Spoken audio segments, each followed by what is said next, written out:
Good morning students. So in last video we have seen scientist means your own book of science activity. Hope you have collected 5 to 8 activities or 5 to 8 science experiments that are easy, that you like. Okay. Hope you have understood the last chapter, and in this we are going to see the second part of your own book of science. Here we are going to see the science in our surrounding, the puzzles in your surroundings. Why does it help even in summer? Okay, puzzles in your surroundings means what? Here surroundings means हमारे आसपास, जो भी हमारे आसपास है उसका मतलब surrounding. हम आसपास मीन्स हमारा मौसम भी बोल सकते हैं, बारिश, धूप, ठंडी, ये सब क्या है हमारे आसपास है ना. कभी कभी चेंजेस होते हैं इन सब में, तो इसका यहाँ पे मीनिंग सराउंडिंग है. Puzzles you all know the meaning of puzzles.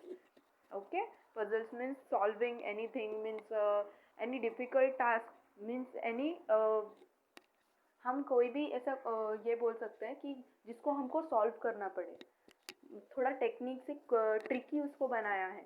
तो गॉड ने हमारे पूरे इन्वायरमेंट को ही इतना ट्रिकी बनाया कि धीरे धीरे अब आप बड़े होंगे तो आप भी और अलग अलग साइंटिस्ट बनेगा कोई, तो अलग अलग सराउंडिंग के पजल सॉल्व करके बताएंगे.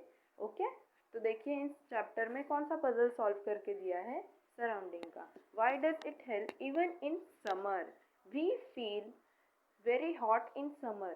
Summer means what? गर्मी की छुट्टियाँ होती है तो उसमें बहुत गर्म होता है. The sun shines brightly and temperature is high.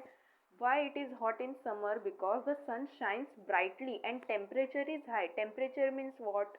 We all know the temperature becomes low. It becomes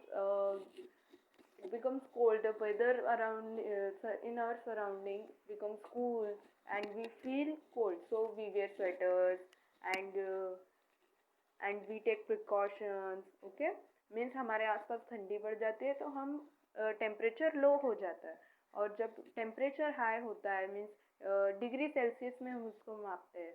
आपने मोबाइल आपके सबके हाथ में होता है तो आप देख सकते हैं उसमें, तो वहाँ पे टेम्परेचर बताता है कि आज का टेम्परेचर 40 डिग्री सेल्सियस है. आप देखेंगे तो आपको पता चल जाएगा. उस टेम्परेचर से हमारे मौसम में गर्मी या ठंडी कितनी है वो पता चलता है. Because the temperature is high. In summer the temperature is high, therefore we feel hot. And then suddenly there are clouds in the sky and it starts raining. And after summer there is which season? Raining, monsoon season. So we see the clouds in the sky and it starts raining. Not just water but even small balls of ice. Not just water but small balls of ice. आपको पता है बारिश start होने से पहले जो पहली बार थोड़ी थोड़ी जब बारिश होती है तो आइस बॉल्स गिरते हैं. कई बार गिरे हैं, अब आपने देखे होंगे या नहीं पता नहीं, लेकिन बहुत बार गिर चुके हैं. वी से it has started hailing. The small balls of ice are called hailstones. Means हम क्या बोल we say it started hailing means बर्फ पडायला लागले, बर्फ गिरने लगी. The small balls of ice are called hailstones. Why does the hail in the hot summer season? Means बर्फ के छोटे छोटे जो ये है गोले वो समर सीजन में क्यों गिर रहे हैं? जब भी कभी भी बारिश होती है तो पहले बर्फ के छोटे छोटे टुकड़े गिरते हैं तो फिर उनको हेल बोलते हैं. तो वो समर सीजन में क्यों गिरते हैं? समर सीजन में तो नहीं गिरना चाहिए. एज पर और सीजन वो हमें कहाँ ठंडी के सीजन में गिरना चाहिए ना, लेकिन ऐसा नहीं होता. तो ये भी एक पजल है, तो उस पजल को इस चैप्टर में सॉल्व किया है. As we move up from the land the temperature begins to fall. Up in the sky it is very cold even the hot season. देखो जैसे हम लोग पहाड़ की ओर मीन्स ऊपर ऊपर चढ़ने लगते हैं, जैसे कि इसी पहाड़ की तरफ जाने लगे या ऊंचाई की तरफ जाने लगे, वहाँ पे टेम्परेचर कैसा है? लो होता है. टेम्परेचर फॉल होने लगता है मीन्स टेम्परेचर कम होने लगता है.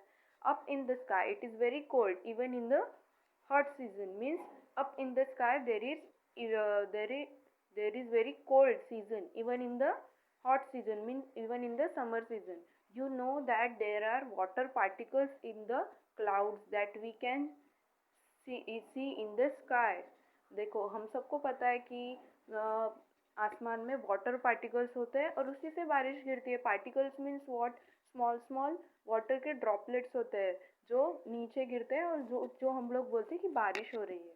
Very high up in the sky the water particles in the clouds turn into little bits of ice. आप सबको पता है कि बारिश कैसे गिरती है, हमने वो स्टोरी सबने सुनी है। मीन्स हमारा आपने वो इवेपोरेशन की स्टोरी देखी होगी। वो इवेपोरेशन मीन्स व्हाट? बाष्पीभवन। वो जो ये होता है, जो हम लोग कुछ भी जलाते हैं या फिर जो पानी रहता है, जहाँ पे जमा हुआ पानी रहता है, तो समर सीजन में क्या होता है, वो सारा इवापोरेट हो जाता है। मीन्स हवा में वो, अब देखो ज़्यादा गर्म पानी किया तो वो कम हो जाता है ना, तो टेम्परेचर हाई होने की वजह से वो सारा पानी हवा में उड़ जाता है और वो जाके कहाँ रुकता है? Up in the sky, in the clouds, in the clouds. और वो क्लाउड्स बहुत वजन हो जाता है। And we have seen that up in the sky the temperature is very low. So low temperature में आइस जल्दी बनेगी। तो ऊपर स्काई में जो क्लाउड्स होते हैं, उनके जो लिटिल बिट्स होते हैं, वो किस में कन्वर्ट हो जाते हैं? आइस में। और जैसे जैसे वो नीचे फॉल होते हैं, वैसे वैसे वो वाटर ड्रॉपलेट्स में कन्वर्ट होते हैं। So these three paragraphs we are going to see in the next video. So what you have to do, you have to see, or you have to find the story which I have told you, the story of evaporation. Okay, means आप सब लोगों ने बचपन में देखी होगी वो story कि वो वाटर कैसे इवेपोरेट होता है और वो कैसे क्लाउड्स में कन्वर्ट होता है। ये स्टोरी आपको ढूंढनी है और पढ़नी है। Okay, thank you, and do complete the homework.